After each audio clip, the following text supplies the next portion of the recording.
You're listening to Raincoast Radio.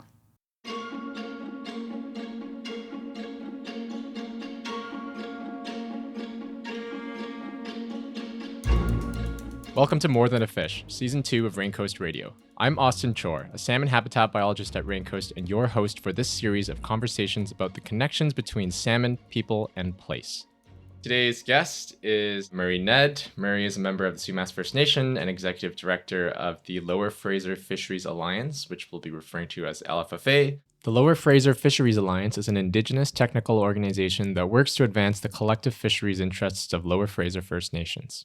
Murray formerly served as a councillor for Sumas First Nation and as a Fisheries Manager for the Stolo Tribal Council. I've had the pleasure of meeting Murray at various little working groups and stakeholder meetings, and I've always admired, Murray, your passion for this very tricky work of governance. I feel like you navigate this complicated world really well. So yeah, welcome to the podcast, Murray. Thank you, Austin. It's a pleasure to be here, and I appreciate the kind words. So we usually start all our episodes with a little intro to our guest, and we frame this in the concept of home waters. So as you know, like salmon are very connected to there's very specific home waters, whether it be their run timing or where exactly they go or how they rear. And so I wanted to ask you, Murray, where are your home waters for you, and what are they like? What do they mean to you?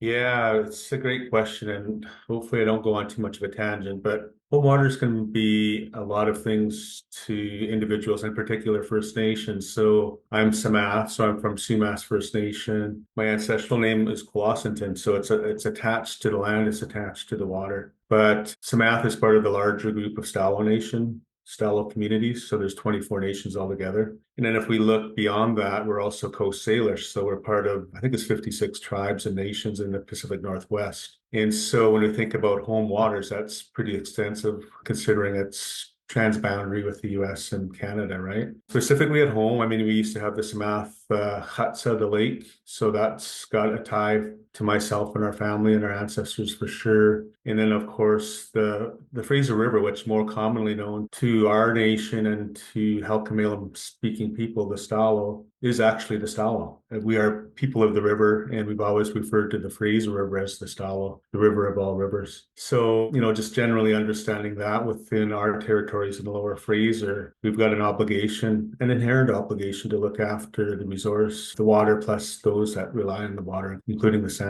And then if we just go one step further, just acknowledging our tribal relationships with our U.S. tribal colleagues, we also have an obligation to bridge relationships and understanding that we have to look after the fish wherever they migrate. So when you say home waters, it's like, yeah, that's pretty extensive, but it's a general understanding that everything is connected, and water certainly connects us. It was something I was expecting was the Lower Fraser being, you're from Sumas First Nation, and something that came up in the previous episodes was that, people, they live very far apart geographically, but still on the Fraser, and they had the same answer: Fraser's home waters. The Fraser is such a huge watershed, and that wherever the salmon go, it's almost seems like that's where people are connected to.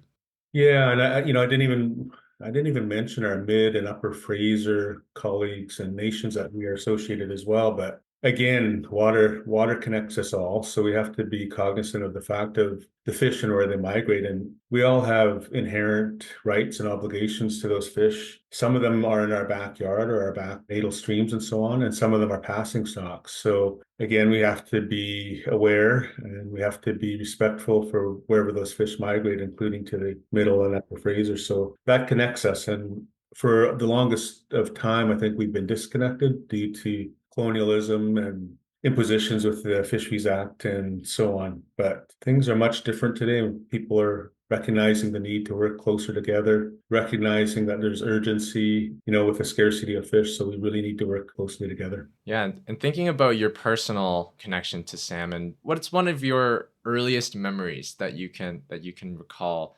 related to salmon? I would say the opportunity to fish Austin on the Fraser River. And that was with my late dad, Clarence Head Jr. And so when I think back, that's 13. I was 13, so that's 47 years ago. So I'm not getting any younger, that's for sure. Yeah, so 47 years on the Fraser River. And just thinking back, also my grandmother was really instrumental in my ability to become a fisherman, right?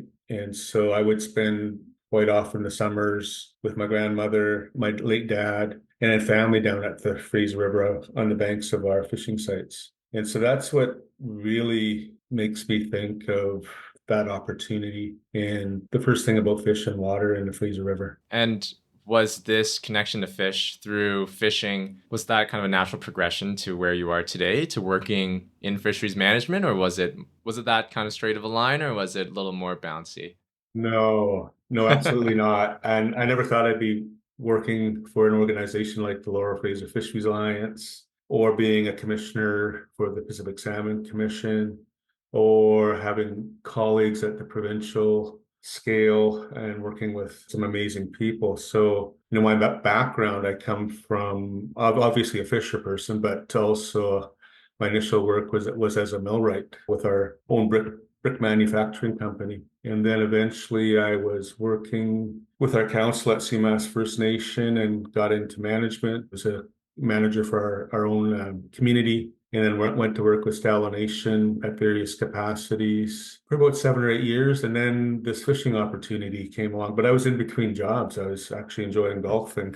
And somebody asked me if I'd be interested in, providing some support to submit a proposal and prepare a proposal to get this Lower Fraser Fisheries Alliance organization off the ground. And at that time, there was a lot of volatility with leadership in the Lower Fraser. The Stalo weren't working together. I'm not afraid to say that because I was one of the council members with Sumas First Nation at the time, and we were just fragmented. But what happened is the 2009 sockeye fishery collapsed. The forecast collapsed. They expected 10 million fish to return, but only a little over 1 million returned. So anyways, long story short, they asked me to do this proposal. I thought, man, I don't know if I want to be associated with that work because it's so volatile. I knew all of the leadership. And as I mentioned earlier, they weren't working together. But what they did commit to is they said, Murray, you know what? This really needs to happen. We haven't been working together. We recognize that.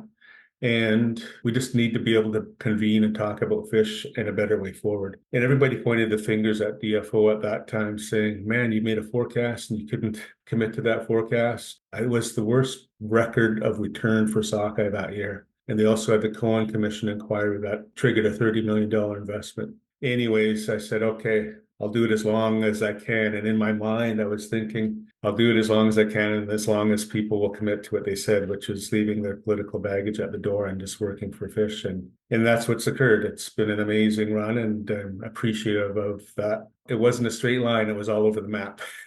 From becoming a fisher when I was 13, not really aspiring to be a fisheries manager and supporting fish and nations as much as I have, but I certainly appreciate it today.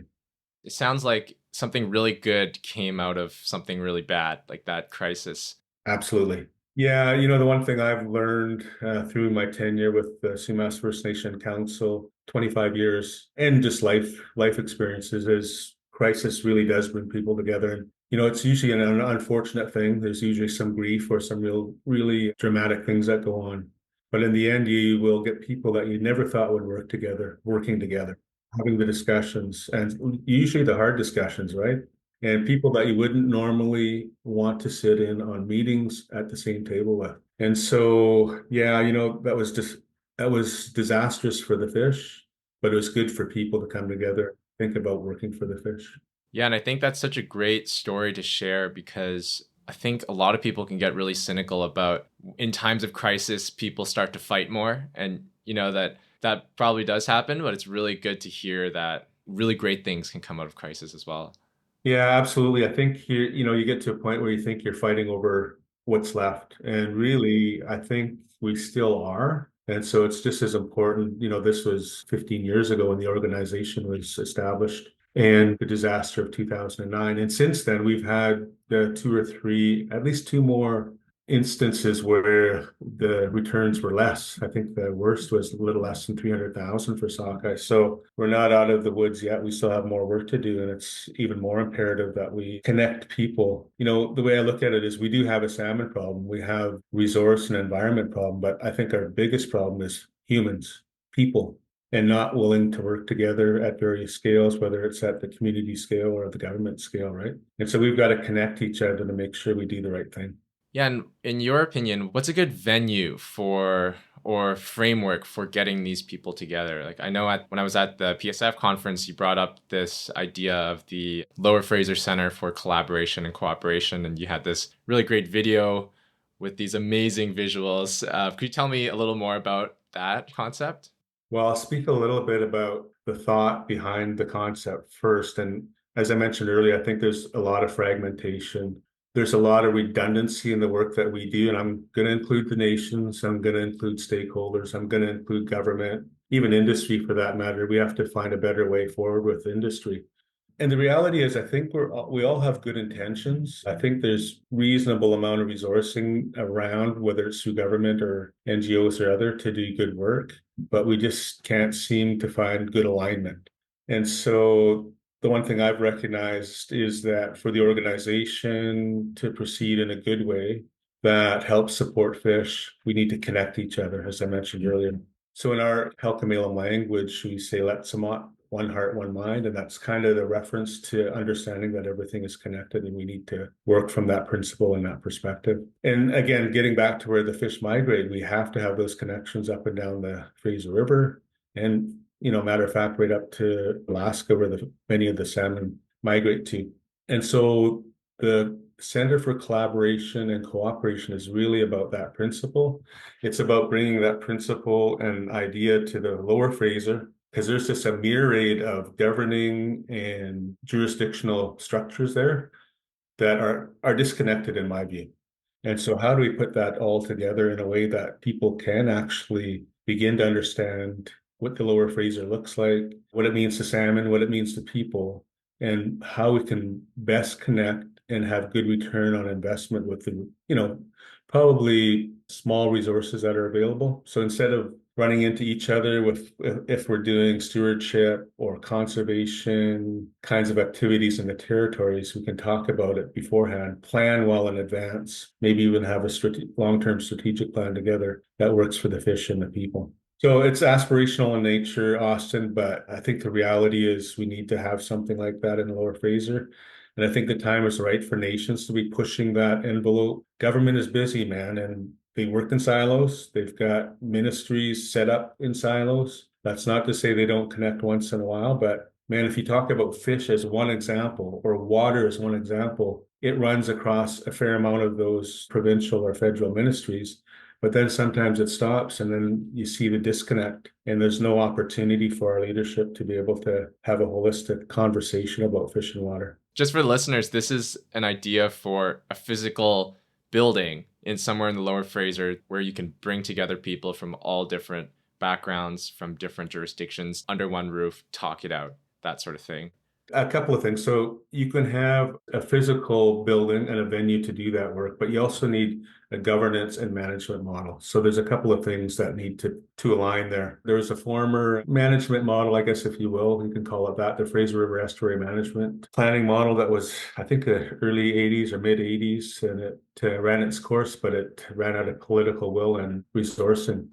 And also First Nations weren't a piece of the puzzle or weren't part of the invitation at that time. So as I mentioned earlier, things have changed quite a bit since that time. And I think the model is okay, with the exception that there could have been different governance and ability for government to government relationships instilled there. And so we're looking at a few government models, and there's one in the Washington, our neighbors to the south with us. Washington model is pretty good. And then we've also seen the Cowichan tribes and the local jurisdictions that are working there that are doing some pretty amazing work there. So two things. One, yeah, you need the physical space to bring people together, and maybe it'll still be virtual, or maybe there's still going to be satellite offices, because the Lower Fraser is pretty complex area. If you look at the estuary to the ELBC for us, right? And so we might need some other points of interest to connect everybody. And for people who are not in our world, I guess, if you had to go down to the river and explain what governance is in under 2 minutes, how would you explain that? It's a mess. I'm sorry, but it is. And I say that respectfully. I would say, as I mentioned, if you look at federal and provincial governments, they work in a bit of a siloed area where fish can span a few different ministries and such. And so for nations to go and connect with provincial or federal ministries, it's a bit challenging. And the same can be said for First Nations. We got 210 or more or so in the province, and we have to do our due diligence to connect better as well. Even in the Lower Fraser, the Stalo, and the other First Nations in the territory have to do a better job. And that extends right to, the BCAFN, Assembly of First Nations, UBC, Union of BC Indian Chiefs, and the First Nations Summit. So those are all part of the First Nations Leadership Council contingent of political entities that we need to do a better job in terms of connecting. So it's all about being able to have the discussions and disentangle some of the past structures to make them better for fish and water. And has this kind of landscape of governance, how has it changed since you started in 2011? Are these structures around decision making more or less the same and stuck in their old ways, or has there been some real progress in how different groups are included in decision making? That's a really good question, and one we often think about, because sometimes at our tables, our First Nations delegate table, will have leadership that have been around for quite some time, like decades. And they'll come to our table and they'll listen and they'll think about what some of the new leaders and even some of the veteran leaders that are still at the table.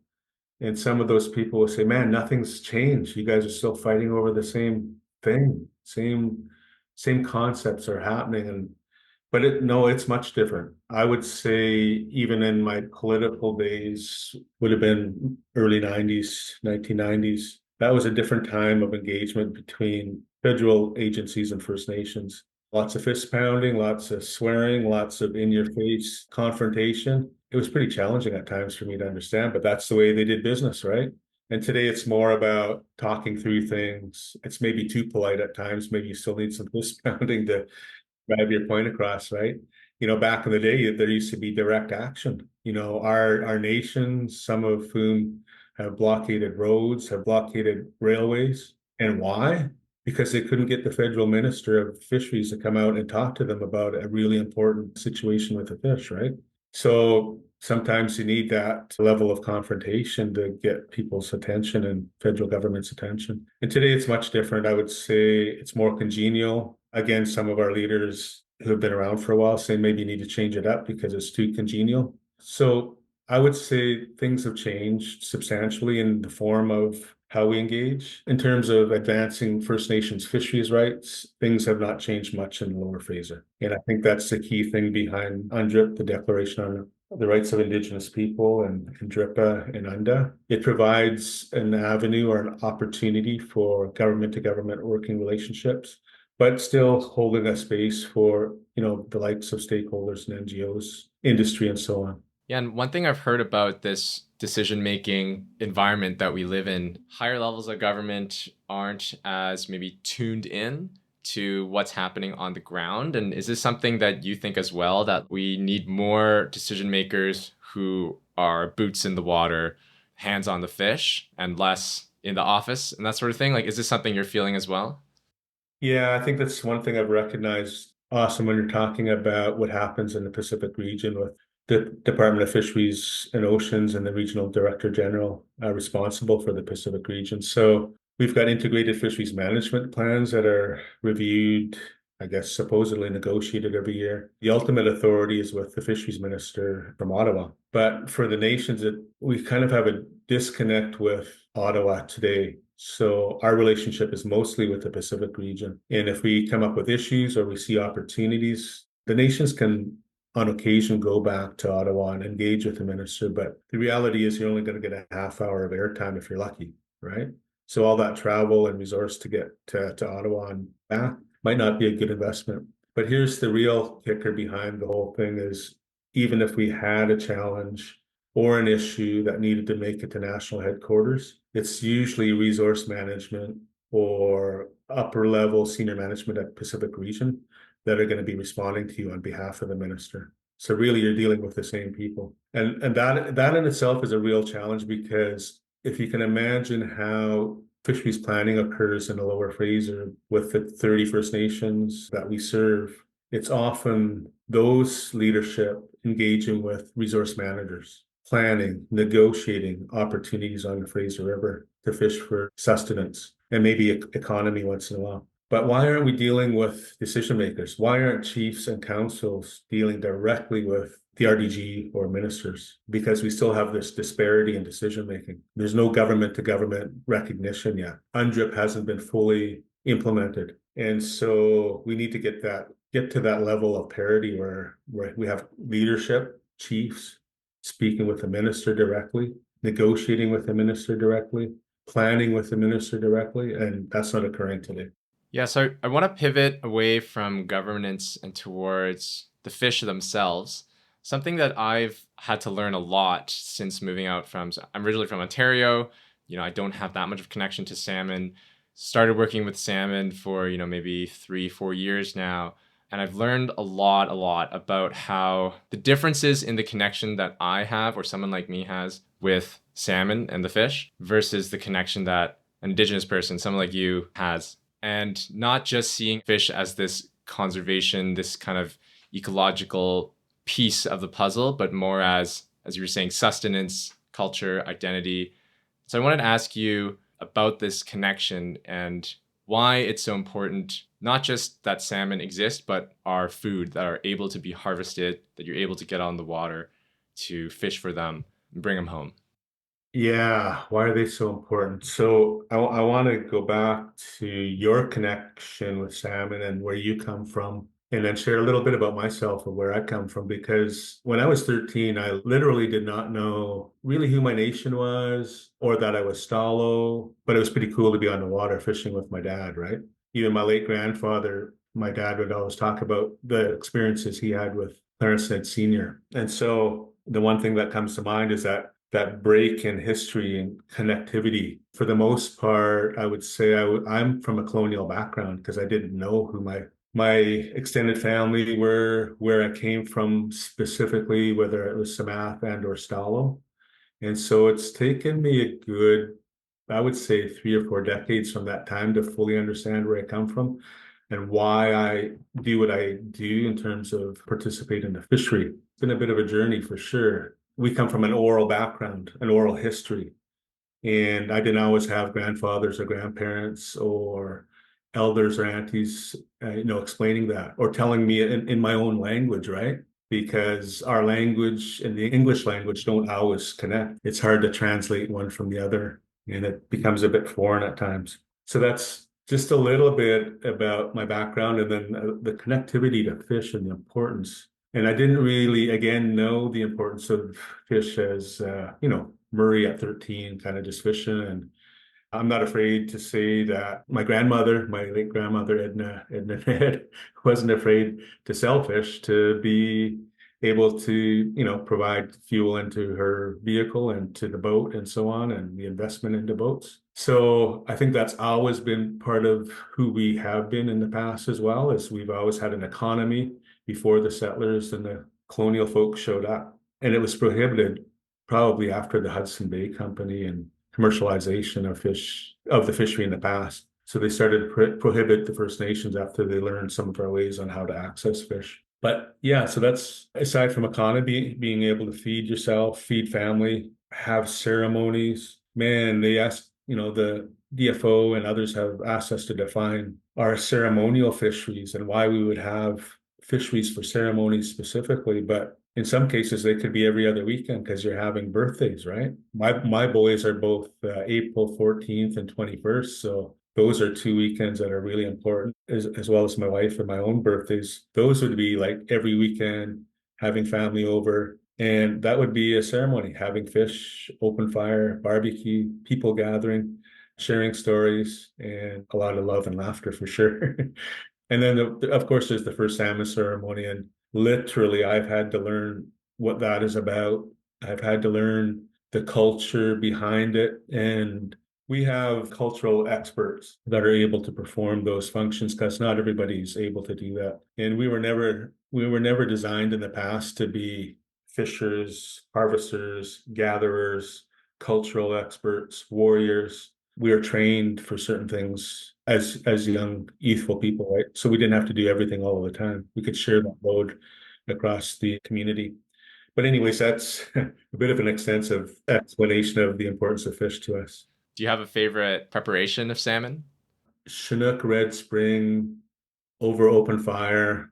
We use Montreal steak spice, a little bit of soy sauce and brown sugar, and good to go. Oh, nice. And friends and family, of course. So because I've heard this from other people too, there's red springs and there's white springs as well. What's the difference? So the difference is not much. Really. I guess it would be maybe some texture and the color of the flesh. The reason the red springs are so important to us is they are the first salmon that come back after the winter. And so we usually would have Olakan coming in and around probably April, May kind of thing. But the first salmon that come back are usually early time red Chinook. And those would be anywhere from February through March, April. And the reason why they're so enjoyed in our community, they'd be used for the first salmon ceremonies because of the first salmon returning. But man, they're such a good fish. If you barbecue those over a open fire, you could watch the stream of oil coming out of them. There's so much oil and omega-3 content in them. It's amazing. And the cool thing is you could do that over about an hour and 15 minutes. So, you're cooking your fish, you're having a good gathering, you're communicating with family and friends, and you're watching this oil drip. And when the oil just about ends dripping, then you're ready to eat. And I think this is something that people who don't know much about salmon don't understand, is that salmon run throughout the year, right? And so are there different ceremonies or timings or maybe like seasons that you think of in the Lower Fraser where different populations are coming in, you're doing different methods to catch them, you're going to different streams to catch them? Maybe you're more excited about some species over the others. Yeah, that's a good question. We got 5 salmon species. We have steelhead, we have olakan, we have sturgeon. And so we could be here for a couple of days talking about that, but I won't belabor that one. But seasonality. So I think the challenge we have today, I'll first talk about the challenge and I'll talk about the opportunities and the good things that are still happening. But, today we're only fishing the month of August. So that's a real challenge because we're usually just targeting abundant Chinook that are passing our territories and going to the Kamloops area, the mid-river area, right? And so I talked about the importance of having those relationships and having an understanding with the communities and the nations there. And then I'll talk about the other fishery that we have is primarily at the very end of October to, I would say, mid to end of November.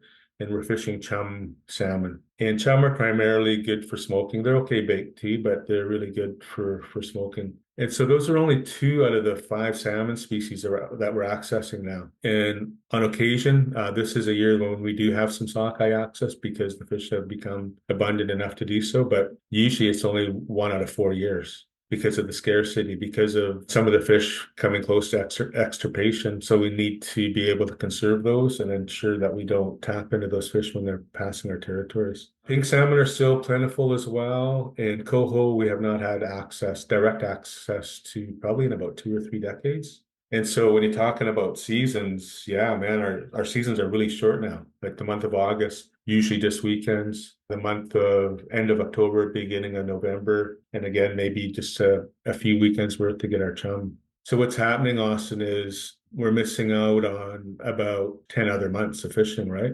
And so we used to be able to fish steelhead in winter and fall. You can fish sturgeon all year, but they tend to hibernate for a few months out of the winter. We'll look in a short species that we're able to access now in about April or May, and they're not as plentiful as they used to be, so the access is pretty limited. The interior Fraser cohorts have not been plentiful for years. They're starting to rebound, but we just haven't had access the month of September and October, and steelhead for the same reason.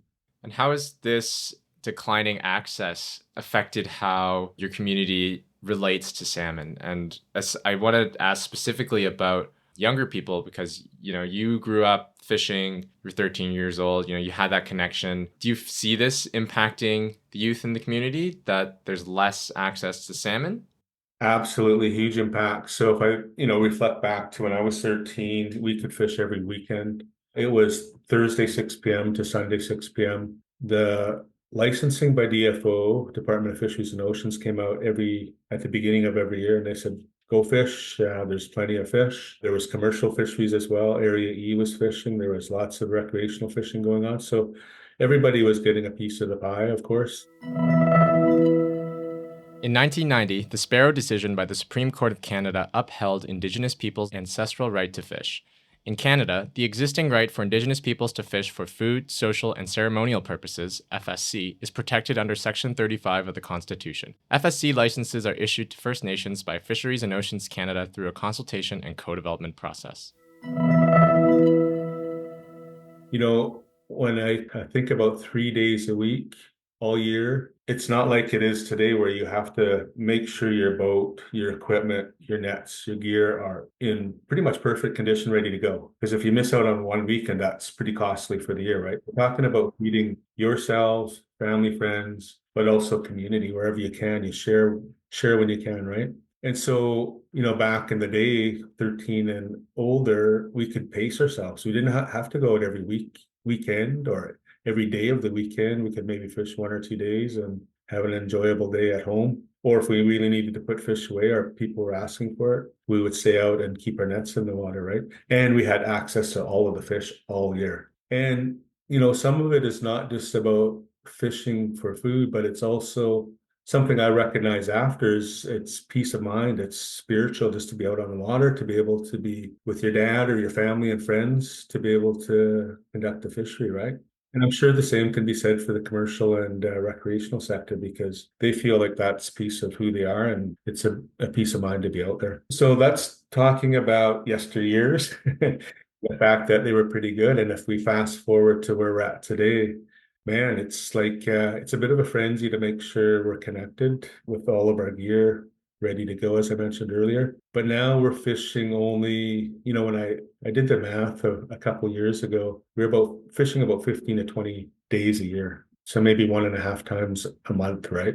And that is not enough time to bring my grandchildren out. They live in Kelowna, so they don't always have an opportunity to bring them out on the water to go fishing. But what I do is I bring them out to the Fraser River on my boat, bring them places to where I fish, so at least they can connect to the places I've been, and we have a pretty good time out there. But I'd love to have them on the water fishing, preferably, right? So that's the importance, and it's just not just me; it's all the Lower Fraser and even the Mid and Upper Fraser. So what's occurred in our community is because the fishery opportunities have been lost, people have not been investing in boats, equipment, fishing gear, and nets. And there's only probably about 5 to 10 crews that are left fishing. And so the community essentially relies on those 5 or 10 fishing crews to go out and fish for them each year. And our community will actually invest. They'll pay the fisher to go out because it's, gas is not cheap, boats are not cheap, trucks are not cheap. And so people are compensated to bring fish home. So here's the challenge. We'll have processing days where we bring the fish back, a couple of totes of fish per day.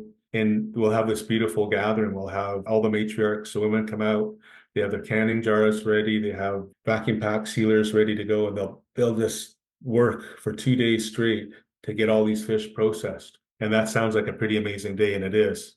The challenge is we've got 5 or 10 crews bringing fish over to our community, and those people are completely disconnected from the river. They don't see it, right? Children don't see it. Matriarchs and family don't see it. And so that's the disconnect that we have because of limited access. And so from a nation perspective, we need to change how we do that. And if people are going to be getting fish from some of the crews, maybe we need them to come down to the river and just visit us and or help out at the riverbank, right? What can modern day fisheries managers learn from how First Nations managed the fishery pre-colonization? Salmon and people were around for thousands of years before colonization, and they were managed sustainably. They persisted, they were highly abundant. What can we learn from those days?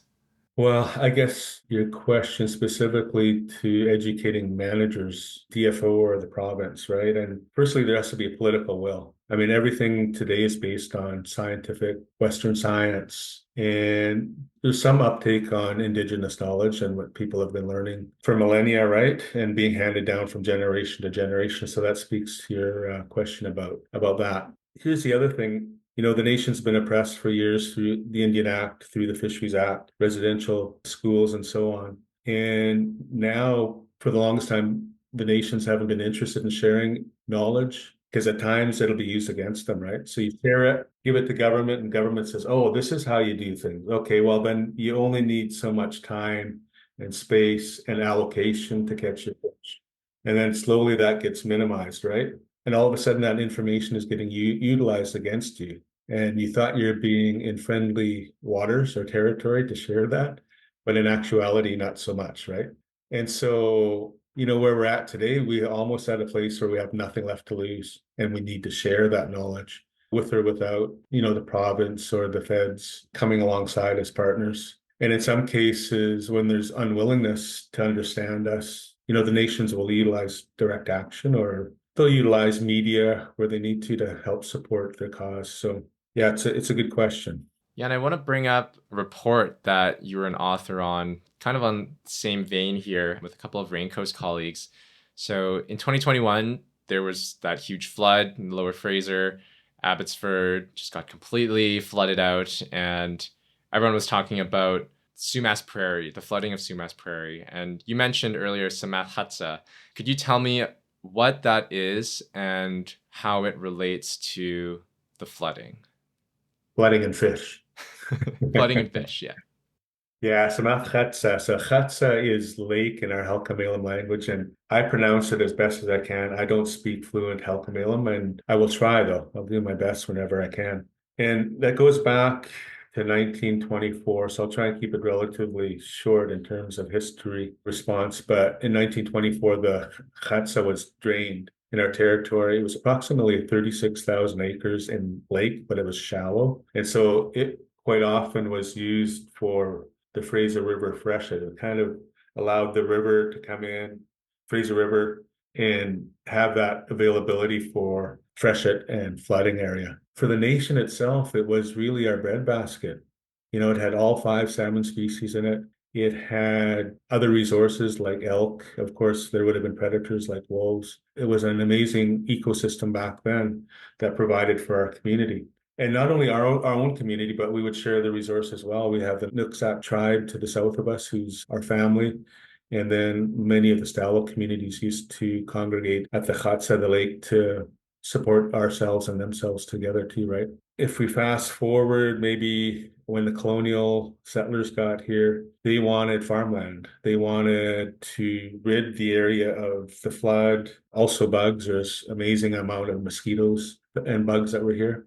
And so over a period from, I think, about 1920 to 1924, Auston, they attempted to empty the lake, establish diking and pump stations. And in 1924, they were finally successful. My late grandfather, who also carries the same ancestral name as me, Colossenton and Salilsmotin, he opposed the draining of the lake to no avail. And so it proceeded. Our community was pretty small back then. And I imagine if we had been, 5 or 6,000 strong like we were previously, we might have gone to war over it. But we're a pretty small community, decimated by smallpox and so on. Anyways, the lake proceeded to be emptied. Today, you would never see something like that happen with the environmental requirements, assessments that are needed to do something like that. You'd never see that in today's standards. And so what we've seen is most of the salmon species no longer returning. I think we have coho and chum that I check on routinely at the local creeks and waterways. And most of the other salmon species don't return. We used to have sturgeon as well. It's renowned for stories when they drained the lake that there was still sturgeon in the water areas in the mud a year after. And so we're also known as sturgeon people as well. And so if we fast forward today and the impacts on what's occurring, with the flooding, to me, I think the lake is going to return again, whether people want to build larger infrastructure, better pump stations, bigger dikes. I've seen the lake come back twice in my lifetime, 1990, and then again in 2021. And in the back of my mind, I think it's going to return again. People will do what people do. Humans are going to try and harness Mother Nature for their benefit. And no disrespect to the farming community at all, because we do have family and friends in that area. But if you build in the bottom of a lake bottom, you're bound to have trouble. Yeah, I've heard this thrown around a couple times in reference to the flooding. It's like it's only flooding when people and buildings are in the way. Otherwise, it's just new habitat or good habitat, right? And like just for some perspective, driving through Highway 1, you really get a frame of how big this lake was. If you think of it used to go from Highway 11 all the way to I think it, like Lickman Road or somewhere there, right? That long flat section when you're driving and Castle Fun Park's around there. And every time I've driven by after 2021, I've tried to imagine that there was water all throughout here. And without that knowledge that it was that water used to be there, it's very, very hard to imagine that area being a natural lake, right? Yeah, most people are completely oblivious to the fact that it was a lake unless you share it with them, right? Because it just looks like farmland, just looks like a freeway, main transportation corridor going right through the community. It actually splits our nation. So we have, I think, about 200 acres south of the highway, and then we have about 400 acres north of the highway. And the lake itself it was a little more east from our community, Auston. But it was still a large lake. And yeah, unless you share it with somebody that there was a lake there, they'll be completely oblivious to it. So I wanted to go back and bring up some more current events. We've gone through new provincial and federal governments now, and it seems like both are in this specter of American tariffs and aggression. Both are really pushing this development, build agenda. And I wanted to know how LFFA and yourself have been navigating this new atmosphere where we're really into building. Man, that's a good political question for sure. And, it is true. We do monitor what's going at the federal scale as well as the provincial scale. Somehow we have to find a way to harness relationships with both of them, right? And the organization isn't really completely set up for that, but we do have to monitor it. And the nations themselves are really the rights holders. They have the inherent right and obligation to speak on behalf of their own community. And so we just support them wherever we can from a resource, from a technical, from a communication, coordination, advocacy perspective. I think the one thing that we recognize as an organization is most of that is out of our control. And so what's key is ensuring you build relationships, you have those open dialogue and communication venues to be able to have the discussions about fish and water wherever you can. Because if we relied on government all of the time, we would go nowhere, maybe quicker than we would want to. So one of the things we have been thinking about, as I mentioned earlier, and you mentioned earlier, and recognized from the Salmon Foundation conference earlier, is we're putting together our own governance and management model. We're thinking about the nations and what they aspire into the future and thinking about what's occurred in the past. And that includes being transboundary as well, because fish don't care about borders, right? Nor does water. We need to be able to have those relationships. Long story short, if we have our own governance and management model ready to go, we can invite partnership with the province and federal governments. If they're willing, that's cool. If they're not, I think we just need to keep proceeding in a way that is ecosystem based. We can't think about development. We know development is going to come one way or the other. So again, we need those partnerships with industry and government in that case. Just like a lot of good came out of 2009, the sockeye crash, do you think some good can come out of this new crisis? I'm kind of talking about the climate crisis as well as this political environment we're in. Absolutely. Again, we don't want to live on crisis forever, but I mean, in our changing environment, people need to recognize what's going on, right? Not everybody does. Not everybody at government definitely need to be responsive for sure. And just so you're not, working forever, when you do retire, what is one thing that you hope the next generation would take on? Recognizing what's occurred, where they are at the time, and what needs to be changed for the future. I think that's the way we could generally work, right? Past, present, future. And if you have a general understanding of where you came from and what's occurring today and where we need to move forward, yeah, just picking up the pieces and keeping it going. It's a people thing. So for me, I focus a little more on people than fish these days because I think that's where the connectivity needs to occur. So for nations, that government to government to government relationship with the province and feds is absolutely imperative and important. Because without that, we're always going to be clashing with different principles, different cultures. And there has to be political will on all of the parties, right? And so I don't know, I got about 4 or 5 more years before I depart and maybe retire or think about retiring. And if I wanted to see something into the future, it would be seeing people, federal agencies, government, stakeholders, industry, NGOs, all at the same table, having the same conversations about the environment, not just fish and water, and working together. And that's a pretty tall order, but unless we start that today for our nations, it's going to be left to the next generation, and we can't make that happen. I've seen a lot of young people who are, excited to continue that work and ready to give you a break, Murray. Back to golfing. Yeah, I think there's at least one individual going for a law degree, and at one point she said, I'm going to take your position. I said, excellent, I can't wait. The door is open. We've been asking this of everyone, and it's the title of our season, which is More Than a Fish. If you could wrap it all up in one sentence, why are salmon more than just a fish? Why are salmon more than just a fish? It's who we are, plain and simple. The Stallo, even when they did DNA analysis on some ancestral findings, they found a body, and they were saying like upwards of 90% DNA was from a salmon protein source. So, we're Stallo, we're people of the river, and the Fraser River is more commonly known to us as the Stallo, and the fish are that important to us.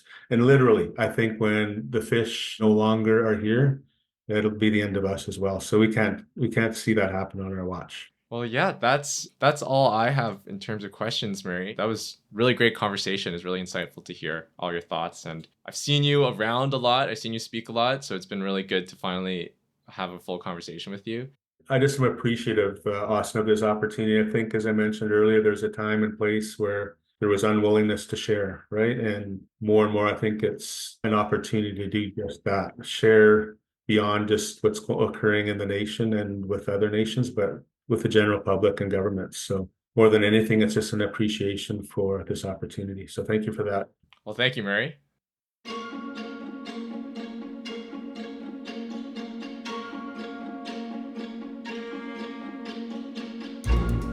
I want to acknowledge that this episode was recorded on unceded Musqueam, Squamish, and Tsleil-Waututh lands.